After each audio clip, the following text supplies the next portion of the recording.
We continue our discussion and elaboration of Navier-Stokes equations, its many manifestations, and many other things that we need to consider when we are attempting to solve these conditions. The Navier-Stokes equation cannot be less emphasized, and they are supposed to be the cornerstone of fluid mechanics. They may appear to be simple enough, but really they are not. They are pretty complicated and difficult to solve because of the nonlinearity that is involved in them. And in fact, from the time that Navier and Stokes both developed these equations till today, there is no complete, exact solution available of these equations. And till today, this problem remains unsolved. However, some solutions are available under certain boundary conditions, under certain assumptions, and under certain specific type of flows. So we will consider few of them also to be able to solve them, but the general solution of this equation is not known. And in many cases, even for solution, the help of CFD, that is computational fluid solution, are also tried to be, also have been attempted, and they can be provided as well. But again, some assumptions have to be made even for that kind of solutions also. There are many variables that are acting in between. You know that there is a density. Rho is one problem, but that can be given for a fluid that is known. But three components are from the velocity, U, V, W. Then the other is the pressure. So we have four unknowns coming in here, the velocity components and the pressure. And then there are six components that are coming out of a stress tensor that we mentioned earlier.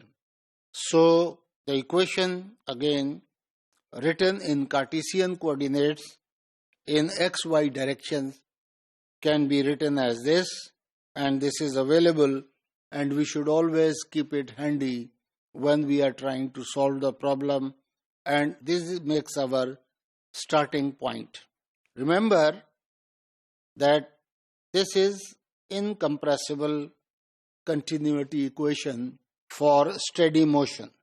I should be writing here also for steady motion, because I have taken, I have considered rho over partial derivative of d to be equal to 0. We have assumed that the density does not change, it remains steady. That is why incompressibility permits me to write it in this form.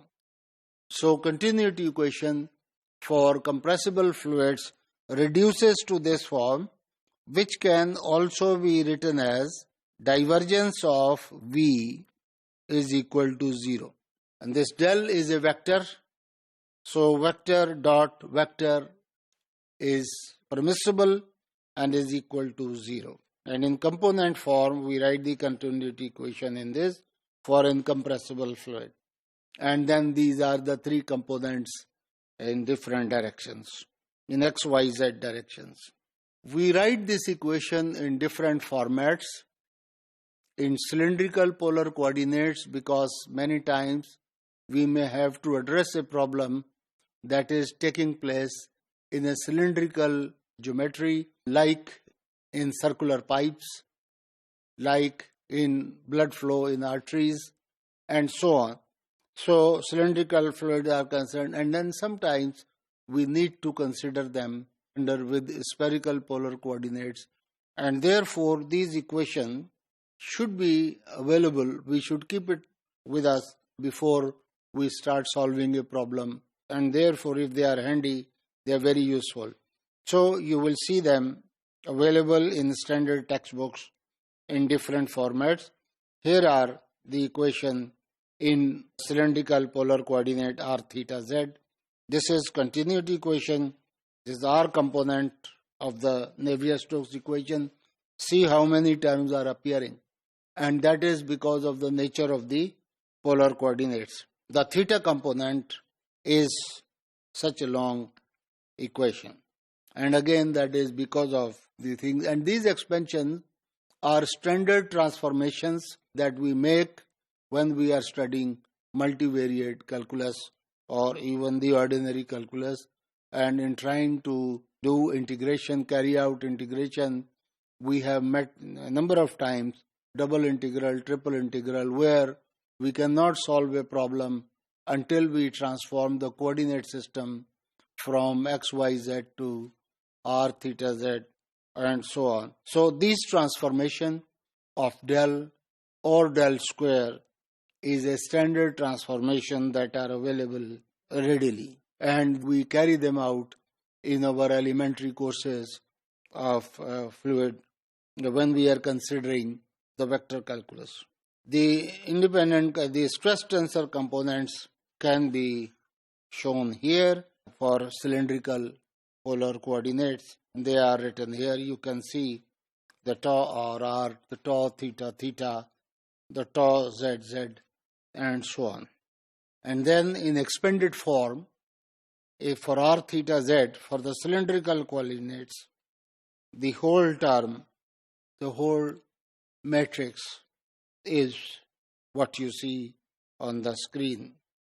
And it may appear that certain terms appear to be extra, and that is because of the specific nature of the polar coordinates, and it has been shown in the diagram here. So the total term that we have is this. So we have shown all the terms, the velocity terms in the x, y, z direction, and also the tensor in both x, y, z as well as in cylindrical coordinates r, theta, z. These have been shown, but I have not shown here the terms that are reflected or that have been transformed in spherical polar coordinates, but they are also available.